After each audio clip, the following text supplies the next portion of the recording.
नमस्कार दोस्तों, DD red के एक और रिएक्शन वीडियो में आप सभी का स्वागत है। मैं हूं आलोक। तो आज जो वीडियो लेकर आया हूं वो वीडियो है निम्रा अहमद का और इसका टाइटल है यूएई में बाढ़ ने मचाई तबाही, भारत ने की हेल्प तो शेख बोले अब भारत से ना होगी जुदाई। अच्छा जी, गजब कविताएं हो रही हैं। वेरी नाइस, चलिए देखते हैं। यूट्यूब चैनल आज हम बात करने वाले हैं दुबई के हवाले से, यूएई के हवाले से।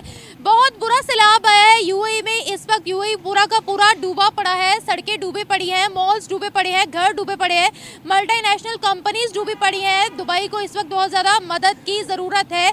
बढ़ते हैं अवाम की जानिब, उन्हें इस खबर के बारे में बताते हैं। ऐसा गल्फ कंट्रीज़ में पहली बार हुआ है, स्पेशली यूएई में पहली बार हुआ है कि इतना बुरा वहाँ पर सैलाब आया है कि लोगों को जान के लाले पड़े हुए हैं। जिस तरीके से भारत ने तुर्की में जब जलजला आया तब तुर्की की बहुत ज़्यादा मदद की, अफगानिस्तान की बहुत ज़्यादा मदद की। ऐसे ही आस पड़ोस के ममालिक में जब भी कोई नेचुरल डिजास्टर आता है या जब भी कुछ क्राइसिस आते हैं तो भारत बढ़ चढ़ के मदद करता है। क्या यहाँ पर भी भारत सुरखुरू होगा? क्या यूएई की भी मदद करने के लिए भारत सबसे पहले पहुंच जाएगा या नहीं? और पाकिस्तान का क्या किरदार रहने वाला है? इतने सालों से हम यही सुनते हैं कि हमारे मुस्लिम ममालिक हैं, हमारी ब्रदर कंट्रीज है, लेकिन जब भी कोई मदद का मौका आता है तो पाकिस्तान कभी किसी मुस्लिम कंट्री की मदद नहीं करता है। भारत हमेशा आगे रहता है। क्या कहती है अवाम इस बारे में? क्या ह्यूमैनिटी इस दफा भी भारत सबसे पहले दिखाएगा या नहीं? बढ़ते हैं अवाम की जानिब, रिव्यूज लेते हैं, मिलते हैं वीडियो के एंड पे। नहीं, मुझे लगता है कि ऐसा भी बड़ा कोई मतलब ह्यूमैनिटेरियन क्राइसिस नहीं आया हुआ है यूएई में। खराब मौसम है, ऐसी बाढ़ और हम तो अक्सर झेलते हैं भाई। ऐसे तूफान हमने कई झेले हैं। चाइना में भयंकर बाढ़ आती है, तूफान आते हैं। अमेरिका में भयंकर बाढ़ आती है, तूफान आते हैं। मतलब ये वो वाली चीज नहीं जैसे टर्की में अर्थक्वेक आ गया इतना बड़ा, हजारों लोग मर गए उसमें, सैकड़ों लोग मर गए उसमें। दुबई में ऐसा कुछ नहीं हुआ है। मौसम खराब है, तेज हवाएं चली हैं, रेगिस्तान है, ठीक है यार, अच्छी बात है। तो थोड़ी बहुत उसमें क्लाउड सीडिंग वाली जो बात आ रही है कि जो जबरदस्ती मौसम बदलने वाली जो इन ये करते हैं दुबई वाले, तो मे भी उससे भी हुआ हो। लेकिन ऐसा कोई तबाही नहीं आई है। हाँ, कुछ बोर्ड टूटे हैं, कुछ नुकसान हुआ है, जान का नुकसान नहीं हुआ है। तो मुझे लगता है कि दुबई वाले बहुत हैं, उनको किसी मदद की जरूरत नहीं पड़ेगी। हाँ, अगर ऐसा तूफान आ गया होता, जो चक्रवाती तूफान आते हैं जैसे हमारे यहाँ आता है भयंकर, पाकिस्तान में भी आते हैं, या बाढ़ आ गई पाकिस्तान जैसे कि भाई आधा पाकिस्तान डूब गया और हजारों लोग मर गए, लाखों के घर टूट गए, डूब गए, वैसा तो कुछ हुआ नहीं। खैर, देखते हैं। हम इधर ही हैं, देख रहे हैं। हम एक दूसरे के मुंह की तरफ हम नारेबाजी कर रहे हैं। मुसलमान हैं वो, हम उनका नहीं सोच रहे, क्योंकि हमें चाहिए भी, हमारे मोस्टली भाई उधर काम भी कर रहे हैं। तो इसलिए कि भारत का जो है वो डैम कंस्ट्रक्शन जो वर्क है उनका अच्छा है। हमारे पास थोड़ा सा पानी वो भारत ही ज़्यादा छोड़ दे, तो हमारे पास प्लेस नहीं है कि हम किधर स्टोर करें। तो ये बात है। दुबई के पास भी कोई नहीं है, मतलब डैम वगैरह का उनका अच्छा निज़ाम नहीं है, लेकिन अच्छा नहीं है, इसलिए वो पानी जो है उनके आउट ऑफ कंट्रोल हो गया है। तो इंडिया चलो उनके साथ कोऑपरेट कर रहा है, तो इंडिया भाईचारा नहीं कर रहा, उनका खुद के उनके पीछे जो है उनके मफादात हैं। फॉर एग्जांपल ये है कि इंडिया का कोई एक्टर है, कोई एक्ट्रेस है, कोई बिजनेसमैन है, तो कोई भी है, तो वो उनके उधर मॉल्स हैं, उनके जो भी हैं उनकी उधर प्रॉपर्टीज़ हैं, वो उधर जाके रह रहे हैं।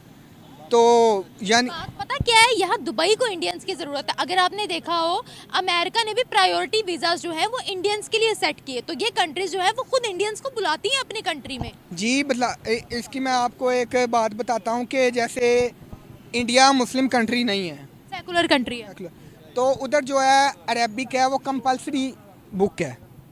तो पाकिस्तान में देख लें आप। क्या बात है, आपको पता था इस चीज़ का? जी पता है मुझे, हम भी इसी कंट्री में रहे हैं। तो उनकी वो कंपलसरी बुक है, हमारे इधर नहीं पढ़ाई जा रही।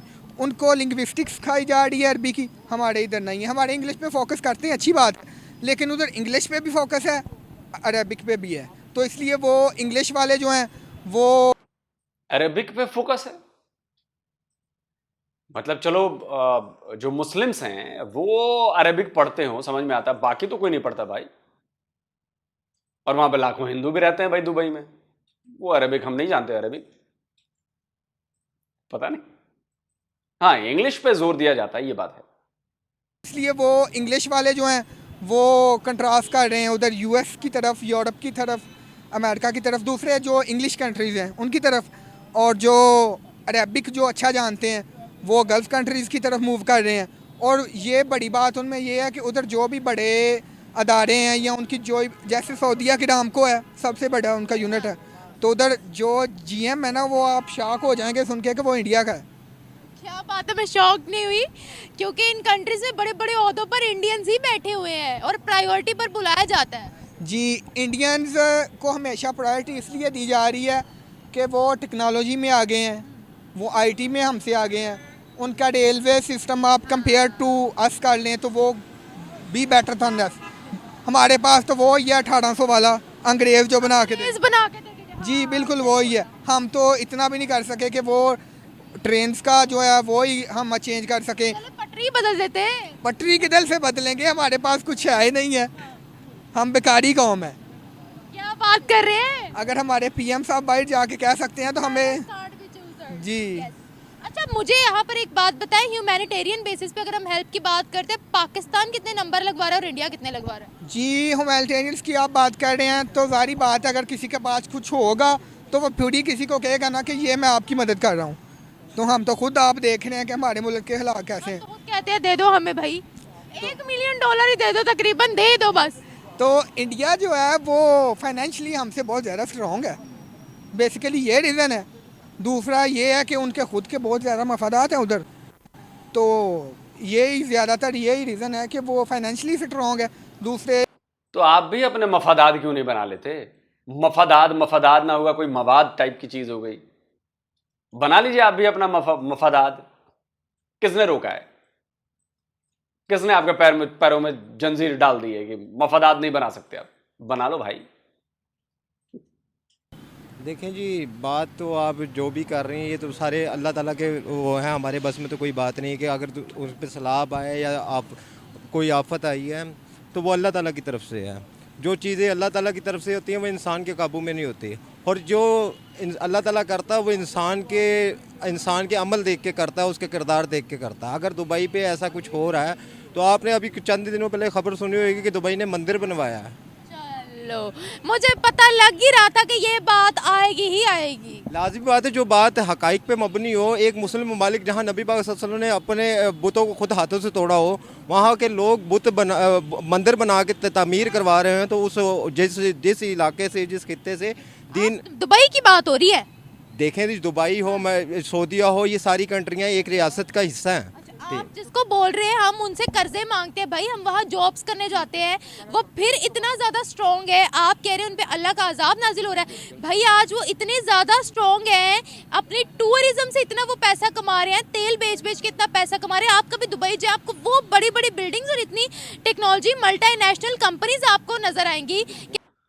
अच्छा, तो मुल्ला जी ये बताइए कि जो टर्की में इतना भयानक अर्थक्वेक आया था, फिर वो किस चीज का अजाब था? वहां पे कौन सा मंदिर बना हुआ है? वहां पे कौन सा मंदिर बना? छोड़िए, पाकिस्तान में इतना बड़ा सैलाब आया, फ्लड आए, हजारों लोग मारे गए, हजारों के घर टूटे, आधा पाकिस्तान डूब गया। पाकिस्तान में कौन सा मंदिर बन गया भाई? बताइए ना। चाइना में आप जाकर सर्च करो, आप पढ़ते लिखते नहीं हो ना, मंद बुद्धि लोग हो आप लोग, जाहिल लोग हो। चाइना में हर साल इतनी भयानक बाढ़ आती है, इतनी भयानक आती है, वहां कौन सा मंदिर बन गया भाई? हमारे यहां बाढ़ आती है भाई, इतनी भयानक बाढ़ आती है, इतना तूफान आता है, तो हमने तो मंदिर भी बनाया। मंदिर बनाने से पहले भी आते रहे हैं, मंदिर बनाने के बाद भी आते रहेंगे। वही मैं कहता हूं ना, आप लोग इतने नफरती हो चुके हैं, इतने नफरती हो चुके हैं। अच्छा, दुबई में आज से पहले कोई तूफान नहीं आया होगा? मंदिर तो अभी बनाया ना, मंदिर बनने से पहले कभी दुबई में आज तक तूफान आया ही नहीं होगा, कभी ऐसी बारिश हुई ही नहीं होगी। भाई क्लाइमेट बदल रहा है, ग्लोबल वार्मिंग समझते हैं आप? जाकर पढ़ो। उसका मंदिर बनने से, मस्जिद बनने से कोई ताल्लुक नहीं है। अगर ऐसा है तो आप बताओ कि पाकिस्तान में इतना बड़ा सैलाब क्यों आया, टर्की में इतना बड़ा अर्थक्वेक क्यों आया, बता दो। कमाल है यार, मैं भी इंतजार में था कि जरूर आएगा, ऐसी कोई बात आएगी कि दुबई आज पाकिस्तानियों को पाल रहे हैं वहां बुलाकर, जॉब देता है वहां बुलाकर, और हमें इतना बुरा क्यों लगता है अगर वो लोग किसी माइनॉरिटी को जो है वो हकूक देते हैं? देखें, आपकी बात सही है। आप जैसा कह रही हैं कि वो अगर हुकूक दे रहा है या वो जो भी कर रहा है, देखें ये सारा कुछ जो उनसे जितने भी वसाइल हैं ना, ये सऊदीया को वसाइल नबी पाक सल्लल्लाहु अलैहि वसल्लम के कदमों के मुबारक से मिले हैं। मुसलमान जितना अकीदा रखते हैं वो उसी जानिब देखते हैं, उसी जानिब से सारा रुजू है। अगर जी नहीं, साबित कर दे कोई, साबित कर दे कोई। अगर ऐसा होना होता तो सऊदीया तो शुरू से ही अमीर रहता ना। सऊदीया अमीर होना तब हुआ जब वहां पर तेल मिला, जब वहां के तेल के भंडार का पता चला, जब तेल निकलना शुरू हुआ, तब सऊदीया अमीर हुआ। सर कहां है, कौन सी दुनिया में है? ये बातें भूल जाइए कि आप लोग कुछ भी प्रोपेगेंडा फैलाएंगे और कुछ भी सब सही मान लिया जाएगा। जी नहीं, सऊदीया अमीर तब हुआ है जब वहां पर तेल निकला है।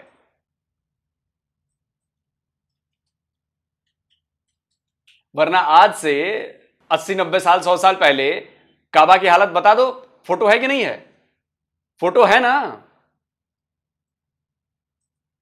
ज्यादा पुरानी फोटो नहीं है, कुछ साल पहले की फोटो होगी, मतलब कुछ डिकेड्स पहले की। कैसा था काबा तब वहां पर? आज काबा कैसा है? तो ये तो पहले से ही वैसा हो जाना चाहिए, क्योंकि प्रोफेट मोहम्मद तो आए थे 1400 साल पहले, तब क्यों नहीं हुआ? आप लोग भी पता नहीं किस किस चीजों को कहां कहां जोड़ लेते हैं यार। दुबई इतना तरक्की याफ्ता या दुनिया के तरक्की याफ्ता मुल्कों में करार देता है, तो फ़लस्तीन के मुसलमान जो मर रहे हैं, जो शहीद हो रहे हैं, अगर वो इतनी ताकत रखता है तो वो उस पर हमला क्यों नहीं करता? इसराइल पे हमला क्यों नहीं करता? एटॉमिक पावर है ना, मुस्लिम कंट्रीज में से पाकिस्तान एटॉमिक पावर है ना, तो बम दिवाली पे चलाने के लिए रखा है। सवाल तो आप पर भी उठता है, फिर आप ना अरब कंट्रीज को इतना टारगेट करें। बिल्कुल सही कह रही हैं आप। हमारा जो एटम बम रखा है वो दिवाली पे भी नहीं चलाने के लिए रखा, किसी चीज़ के लिए नहीं रखा।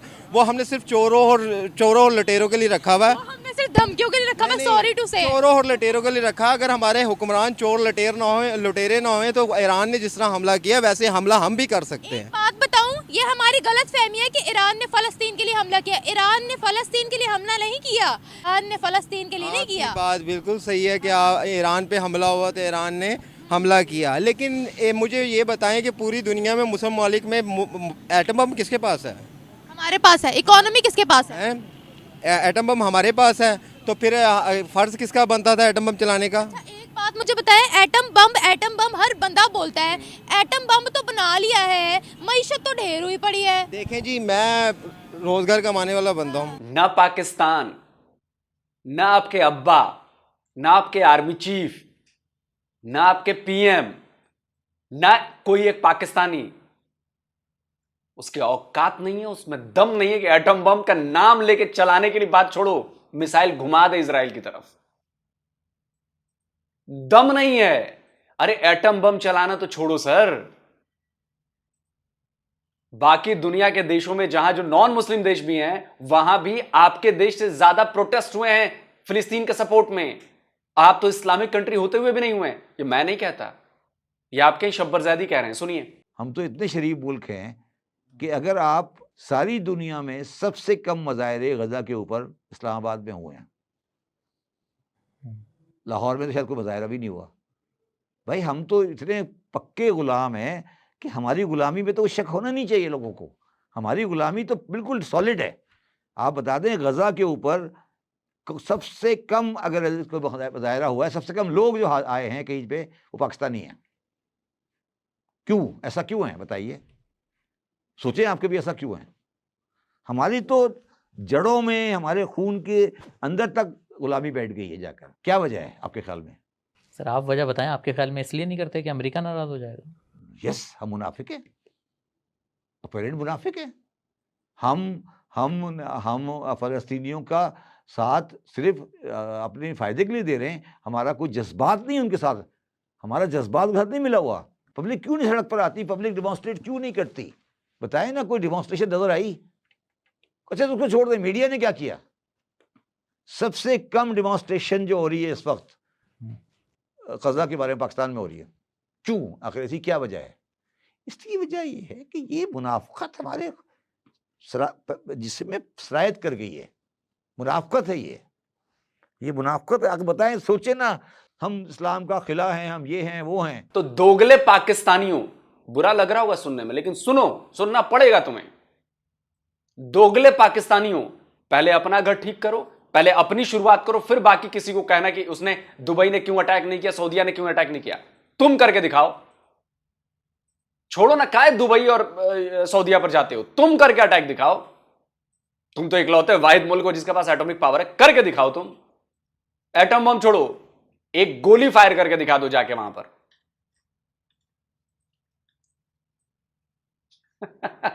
इसलिए दुनिया तुम लोगों पर हंसती है ना, बस बातें बड़ी बड़ी करोगे, ये करना चाहिए, उसने वो क्यों नहीं किया, उसने, अरे तुमने क्या किया? तुमने तो उतने प्रोटेस्ट भी नहीं किए यार, हमला करना तो छोड़ो, तुमने तो उतने प्रोटेस्ट भी नहीं किए इस्लामिक कंट्री होते हुए भी जितने नॉन मुस्लिम देशों में प्रोटेस्ट हो गए फिलिस्तीन के सपोर्ट में। शर्म आए तो डूब के जाके मर जाना। ठीक है ना, सारी ज़िंदगी मेहनत मजदूरी करके अपने बच्चों को पाला, खुद पाल रहा हूँ और कभी भी रिज़्क़े हलाल से हटा नहीं हूँ। देखें, ये मेरा कायदा कानून, मैं आम शहरी हूँ। अगर मैं आम शहरी होकर रुखी सुखी पे गुजारा कर सकता हूँ तो ये चोर, हुक्मरान, लुटेरे जितने भी हैं, मेरी राय इमरान खान या नवाज शरीफ के लिए नहीं है, मेरी राय सारों के लिए है कि जितने भी हैं इनको ज़रा भी गैरत नहीं आती कि हमारे टैक्सों का पैसा हमारे में से एटम बम बना है। हमने अपनी रोटी में से हमने अपने हर शय में से टैक्स दे के ये एटम बम बनवाया। ये बनवाया हमने अपने तहफ़्फ़ुज़ के लिए था, लेकिन वो तहफ़्फ़ुज़ क्या कि हमारी कौम मजबूत हो, हमारे दीन वाले मजबूत हो। जब हमारे दीन वाले मजबूत नहीं है, हमारी कौम वाले मजबूत नहीं है। हम क्यों बनाया था नॉन मुस्लिम कंट्रीज पे चलाने के लिए, बताएं जरा। देखें जी, हमने तो इसलिए बनाया था कि देखें, हमने पहले एटम बम नहीं बनाया, पहले एटम बम दुनिया ने बनाया। हमें भी ताकत की ज़रूरत थी, ठीक है ना। हमने अपने पेड़ काट के उस एटम बम को बनवाया डिफेंस के लिए। देखें जी, सेल्फ डिफेंस के लिए नहीं। इंडिया जो हमारे पे गुर्राता था, कुत्ते की तरह पड़ता था हमारे ऊपर, ये उसके लिए था। मारना तो एटम बम, आप किसी को भी कहते हैं, इंडिया को कहते हैं या पाकिस्तान को कहते हैं कि एटम बम मार दे, तो वो मार नहीं सकते। इसलिए नहीं मार सकते कि दोनों मुल्क तबाह हो जाएंगे एटम बम मार के। मेरी बात सुने, आप कह रहे हैं वो हम पे गुर्राता था। हमेशा आप देख लें, कभी भी एटम बम की बात हुई है, हमारी स्पीचेस उठा के देख लें, हम हमेशा बोला है कि हम बम फेंक देंगे भाई, हम ये कर देंगे वो कर देंगे। तो एटम बम की धमकी तो हमेशा हमने उनको दी है। देखिए जी, हमारे पास जो चीज़ है उसी चीज़ की धमकी देंगे। अब क्यों देते हैं धमकी भाई?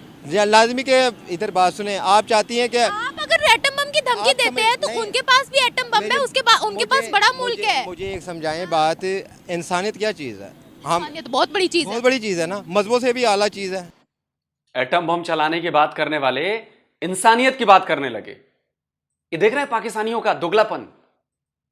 अभी ये पाकिस्तानी, अभी ये 20 सेकंड पहले कह रहा था एटम बम क्या हमने इसके लिए रखा है, एटम बम चला देना चाहिए, और इसको आइडिया भी नहीं कि एटम बम क्या होता है। इस बेवकूफ को, इस जाहिल को पता भी नहीं कि एटम बम क्या होता है, और यह अब इंसानियत की बात करने लगा। एटम बम चलाने की धमकी देने वाला इंसानियत की बात करने लगा। यह है कॉन्ट्रास्ट। इसलिए पाकिस्तानी पाकिस्तानी है, ठीक है ना, मज़ाहिब से भी आला चीज़ है। वो तो पहले इंसानियत फर्स्ट। देखें, अगर हमारे ऊपर कोई अटैक आता है, जिन्हें कश्मीर में मर रहे हैं वो नजर नहीं आ रहे आपको? कश्मीर में, अच्छा मुझे बताएं, जो पाकिस्तानियों को नजर आता है 370 हटाई उन्होंने, तो क्या हुआ? कश्मीरियों के साथ क्या हो रहा है? 70 हटाई। अच्छा सुने, मेरी एक बात सुने, आज़ाद कश्मीर की जब बात आती है तो हम कहते हैं वो पाकिस्तान का हिस्सा है, हमने कश्मीरियों को अपना घर बनाना है, अपने साथ मिलाना है। 370 उन्होंने खत्म करने के बाद जो डेवलपमेंट्स की हैं, फिर हम उसको मानने के लिए तैयार क्यों नहीं है भाई? सुने, आपने मेरे को कौन सा एक दिन का वजीर आजम बनाया? ये तो बातें आप जिससे कर रही हैं, ये एक आम शायरी है। आम शायरी से मैं करूंगी ना भाई। आम शायरी की अगर चीखें निकलेंगी तो हुक्मरान को बोलेगा। अगर आप हमारे से बात कर रही हैं तो आप भी आम शायरी हैं, कोई साफ़ी हैं, आप भी आम शायरी हैं, मैं भी आम शायरी हूँ, लेकिन हम बातें करने की हद तक हम है ना, हमारे हाथ में कंट्रोल है ना हमारे हाथ में पावर है। कंट्रोल की नहीं है बात, सच और हक की है कि भाई जो वहाँ हो रहा है, आप उसको, हमारी कंट्री पे बात आती है, हम उसको कवर करते हैं। कैसे अभी आपने बोला, आपने कश्मीर की बात की भाई, अगर मैं आपसे कश्मीर, आज़ाद कश्मीर जो कि पाकिस्तान का हिस्सा है, उस पर आपसे एक भी सवाल करूंगी, आपको पता ही नहीं होगा उसके बारे में कुछ भी। बात है, हमारे देखे ना, हमारा बताया गया ना, हमारा मीडिया इतना माशाल्लाह अच्छी बातें बताता है। तो मीडिया की लाओ नहीं है। देखे ना, जब हमें मीडिया को जाने की इजाजत नहीं तो आम शहरी को जाने की इजाजत कैसे होगी? आम शहरी तो जा सकता है, जा सकता है ना, लेकिन वहाँ जमीन नहीं खरीद सकता, ये आपको पता है। आप ज़मीन नहीं खरीद सकते, वो आपकी रियासत से अलहदा रियासत है। आपके मुल्क में जो कुछ भी हो रहा है मीडिया को सारा कुछ पता है कि बलोचिस्तान में क्या हो रहा है, पेशावर में क्या हो रहा है, कराची में, पता है सारी दुनिया को पता है। लेकिन मसला ये कि हम जो से ना जब देखते हैं कि हमारे पीछे बच्चे हैं और हमारे पीछे कमाने वाला कोई नहीं है, इनका कौन सा फिर हमारा जज्बा डाउन हो जाता है। डाउन नहीं होता। मसला ये है कि हमारे बच्चे यहाँ पर कल को चोरी कर रहे होंगे, मैं नहीं होऊंगा, चोरी चकारी कर रहे होंगे, तो आपने कहना कि फलां का बच्चा था और फलां भी ऐसा था और फलां की औलाद भी है। लेकिन वो देखें इतने बड़े बड़े चोर, दुनिया के बड़े बड़े चोर पाकिस्तान में मौजूद हैं। अगर वो चाहें तो मुल्क के हालात क्या दुनिया के हालात बदल सकते हैं एक बात से कि अपने आप को बदलें, अपनी चीज़ों को जो उन्होंने चोरी की हैं या जो अपने पास रखी हैं वो मुल्क में वापस दे दें उनको। हम भी तो एक रोटी पे गुजारा कर रहे हैं। एक मुझे बात बताएं, आपने इंटरव्यू शुरू होते ही मुझे बोला कि दुबई पर अल्लाह का अजाब नाजिल हो रहा तो है। हमारे पे भी अजाब है, ये हमारी गलतियों का अजाब है। देखें जी, अगर मैं दूध में पानी मिला के बेचता हूँ तो मैं कैसे उम्मीद रख सकता हूँ तो दूसरा बंदा मुझे मेरे बच्चों को खालिश चीज़ देगा, जब तक मैं खुद अपना आप। अल्लाह का अजाब इतना नाजिल हो रहा है तो पाकिस्तानी टिकट कटवा के यूएई क्यों जाते हैं, सऊदीया क्यों जाते हैं, अल्लाह का अजाब लेने के लिए क्यों जाते हैं वहाँ? सुने मेरी, आप जिन लोगों की बातें कर रही हैं ना वो हमारे में से नहीं है, हमारे तबके में से नहीं है, हम बड़े माड़े लोग हैं। हम तो यहाँ अगर शालामार भी जाना है ना उसकी टिकट लेने के लिए मार के भी लोग जाते हैं, डंकी मारते हुए भी पकड़े गए हैं वहाँ इलीगल तौर पे जो बैठे हैं उनको भी वापस जाने दे सर। क्या बातें कर रहे हैं? टैंकी मार के जाते हैं, जैसे भी जाते हैं। देखें जब मुल्क में हालात अच्छे हों, कारोबार मुहैया हो, लोगों को कारोबार मिलता हो, यहाँ तो टैक्सों ने, बिजली के बिलों में, गैस के बिलों ने इंसान की जान ले ली है। अब मुझे बताएं अगर इंसान यहाँ से भागे जिसके पास कारोबार ही नहीं वो क्या करेगा? जाते हैं ना, अब आप मान गए ना जाते हैं। अब मुझे ये बताएं, हमने बड़ा शुरू से लेकर एंड तक ढिंडोरा पीटा हुआ था हमारे मुस्लिम कंट्रीज ये वो, तो जब उनको मदद की जरूरत होती है पाकिस्तान भाग क्यों जाता है दुम दिखा के? किसको मदद की जरूरत हुई है आप बताएं, नाम लें। तुर्की में जब जलजला आया सामान रीपैक करके भेज दिया, तुर्की ने हमसे गिला किया। ठीक। अफगानिस्तान में मदद की जरूरत हुई, उन्होंने हमसे गेहूं मांगा, हमने इनकार कर दिया। आपकी बात बिल्कुल सही। जब मैं इतनी देर से आपको चीख चिल्ला के कह रहा हूँ कि हमारे हुक्मरान इंसानों की नस्ल में से नहीं है, कोई जानवरों की नस्ल में से है, ये इनका कैरेक्टर जो है जानवरों वाला है, इनकी जिन्स जो इनका जिस्म जो है जिन्स इंसानों का बना दिया गया और बाकी इनका अंदरूनी हिस्सा सारा जानवरों से ताल्लुक़ रखता है। मानते हैं कि आप इंसान हैं? एटम बम चलाने की बात करते हैं, आप इंसान हैं? एटम बम के बारे में कुछ पढ़ा है? आपके अंदर जानवर से भी गए गुजरे हो, आपकी एटम बम चलाने की बात करते हैं आप। भगवान न करे कि दुनिया में कहीं एटम बम चले, वो चाहे पाकिस्तान पर ही क्यों ना हो, पाकिस्तान पर भी ना चले एटम बम। दुश्मन मुल्क है तब भी कह रहा हूं, आपको अंदाजा नहीं है कि आप क्या बात कर रहे हो।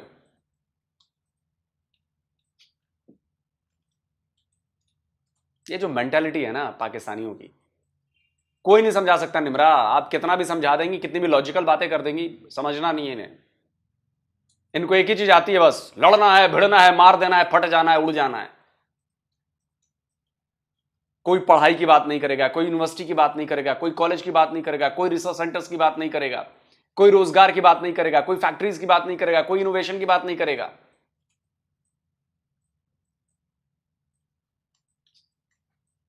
करेंगे तो ये तो मैं कहती हूँ सिस्टम का फॉल्ट है, इसमें जो नेशन है उसका कोई फॉल्ट नहीं है। नेशन का कोई फॉल्ट नहीं है। आप क्या कहेंगी भारत इतना स्टेबल कैसे हो गया? तुर्की में जलजला है, उन्होंने सबसे पहले मदद की। ऐसे कहीं पर भी नेचुरल डिजास्टर या कोई भी क्राइसिस आता है तो वो पहले ही मदद के लिए रेडी रहते हैं। Just to get highlighted I think so, because क्योंकि आई थिंक मेरे ख्याल से उनके पास रिसोर्सेज भी अच्छे खासे हैं और वो ह्यूमैनिटेरियन बेसिस पे नहीं वो करते क्या? I don't think so, because Kashmir का issue, you can say Kashmir का इशू हाईलाइट हो जाता है सिचुएशन में कि अगर इतनी ह्यूमैनिटी होती तो वो सबसे पहले उसके बारे में सोचते। कश्मीर में ह्यूमैनिटेरियन कुछ भी नहीं हो रहा, ह्यूमैनिटी पे कुछ भी नहीं हो रहा क्या कश्मीर में? कश्मीर में आज उतनी तरक्की है जो पूरे पाकिस्तान में नहीं है। रिसर्च तो करें एक बार। ऑब्वियसली कश्मीर में मेरे ख्याल से अगर तरक्की की बात है तो मे बी लोगों की वजह से है शायद, लेकिन उनके जो क्या नाम है उनके जो बेसिक जो उनकी ह्यूमैनिटी मतलब जो उनके राइट्स हैं ना उनसे बहुत ज़्यादा लिए गए हैं। उन पे एक टाइम पे बहुत ज़्यादा जुल्म ज़्यादती की गई है। तो मेरा नहीं ख्याल कि इंडिया को सबसे पहले उनके बारे में सोचना चाहिए। जुल्म ज़्यादती की गई वो तब जब वहाँ पर सेपरेटिस्ट थे, अब वहाँ सेपरेटिस्ट नहीं है। आई सी, ठीक है, मे भी मेरी कश्मीर का मुद्दा हम हर बात में क्यों उठाते हैं कि आज़ाद कश्मीर बहुत खुश है, क्या बलूचिस्तान बहुत खुश है, क्या गिलगित बल्तिस्तान बहुत खुश है?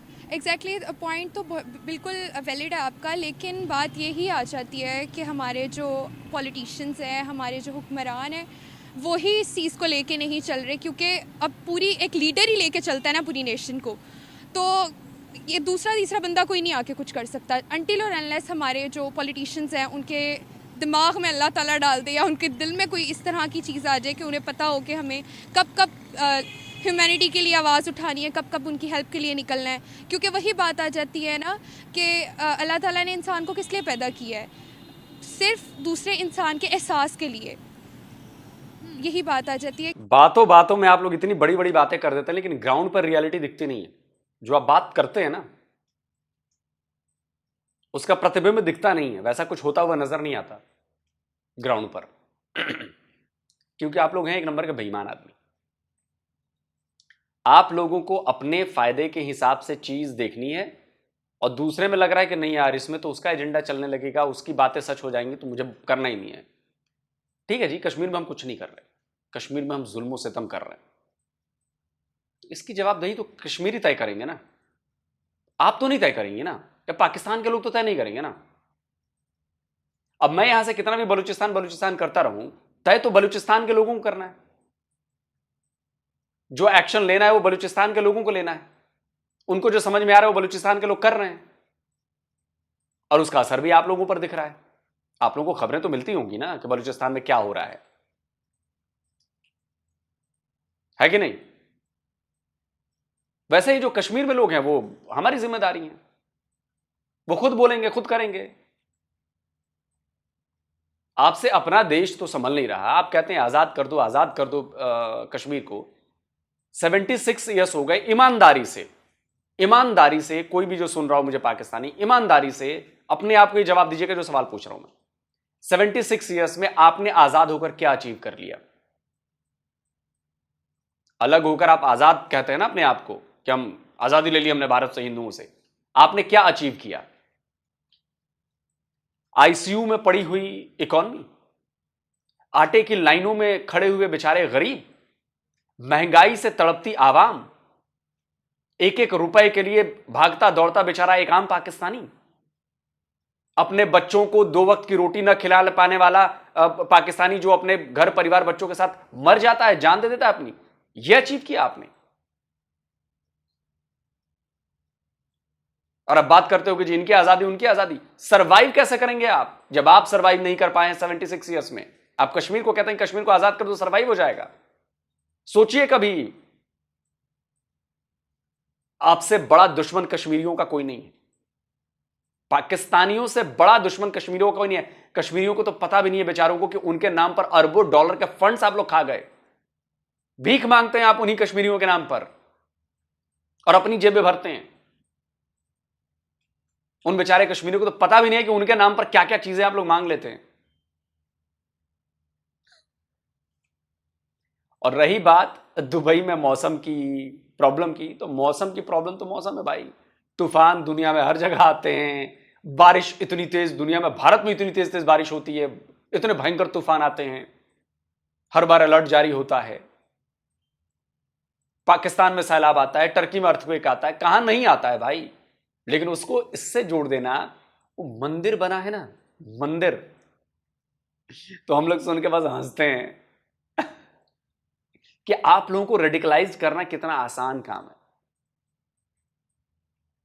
आप लोगों को इस्लाम का नाम लेकर मजहब के नाम पर रेडिकलाइज करना कितना आसान काम है, कोई भी कर सकता है।